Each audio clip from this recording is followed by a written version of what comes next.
What's going on, everybody? Nori here. Uh, let's get straight to it. Today, I wanted to talk about time management, and not like normal time management, but like how do you use your time? How do you get more time back? Nowadays, I think more than ever, it feels like time is always slipping through everyone's hands. How do you reclaim your time? Well, it's a very tough subject, and it's something I struggle with a lot. You know, trying to do a lot of things, having a lot of interests and hobbies, that will make your time fucking disappear. Like sometimes I wake up and it's nighttime. Like it's not literally what nighttime. I'll wake up in the morning, and before I know it, it's nighttime. And it's pretty common. It's not like an uncommon thing. And why does that happen? There's this thing called time dilation. And I'm not talking about like the cheesy interstellar term, which it's a real thing, but I mean time dilation for us is when you get in a state of focus or no thought, time speeds up significantly. Or it can slow down. But in those periods of kind of like either nonsensical thought or intense focus, time can slow down or speed up. Our experience of it.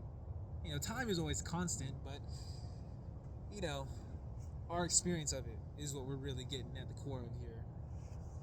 So, first things first, the quickest way to do something is to do it right the first time. That's it. Like, rushing is not advised. And this is just like general advice. Like, I don't know. It's not really going to go much deeper. We're going to go deep, but general advice. Rushing's not going to help shit. You try to rush through life, you're going to fuck up on certain things, cause mistakes, set up mistakes for the future, which inevitably will demand more time from you. And even if you do rush and you rush well, you're creating a habit that inevitably is a recipe for disaster by rushing and overlooking things, which has to happen when you rush. Anyways, it's dividing your focus. So, have a path, clear path to where you're going. Quickest way, Don't rush. Have a clear path to where you're going. And once you have that clear path, it's about doing things right.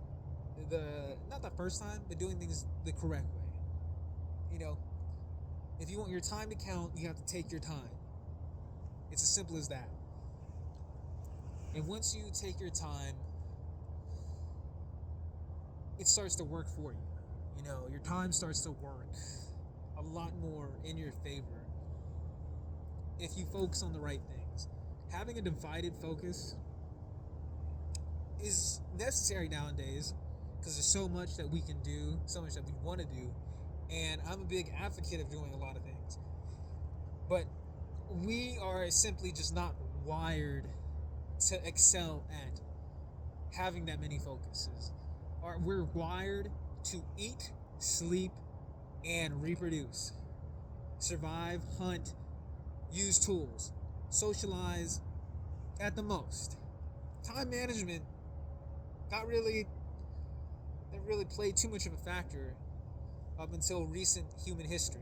We have not evolved yet to factor that in. So, with that being said, dividing your focus, focusing on one thing, and just channeling your focus is going to be a lot more efficient than dividing it for a specific task. You have to learn how to eliminate the distractions. Nothing more is going to stop you and steal more time than not clearing the fucking path. You would be surprised. It's not as simple as, okay, let me put more shit on my path. And then, it's just a little bit more, and then we'll be straight. Like, we'll be cool. I'm just going to add a little bit of this, and, there are obstacles, but I can overcome them. These things build up. These obstacles that you add, these distractions that you allow, invite more distractions. It's not, look, you can't be more than yourself. Okay? What that means is you can have distractions, but the issue with that is that you will not be able to overcome them consistently. Because if you haven't overcome it yet, it's not going to happen magically. You putting more pressure on yourself to achieve a state that you haven't already achieved, it's not going to happen. You know, it's not like working out. You can't just add more weight. It is where you can achieve a higher consistency, but that's not the way to go about it. It's not like weightlifting, you know. Your time, in my opinion, your dilation experience at time is a function of your instincts, your self-esteem, your confidence. If you're depressed, your experience at time is going to be way different than whether you're like super happy. Your enjoyment, your flow, it's a construct of all those things. Your intuition, like, so with that being said, it works on different muscles to kind of train that. And it works on success and ease. The more you pressure it, sure, you could be very good under pressure, but realistically, it's just going to invite you to do things in a more pressured way. You want to work doing things at ease so you can be at ease in life, which has a numerous amount of benefits.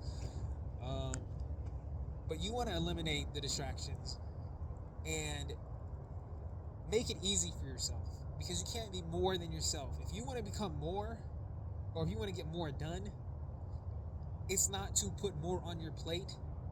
It's to make it more accessible for you.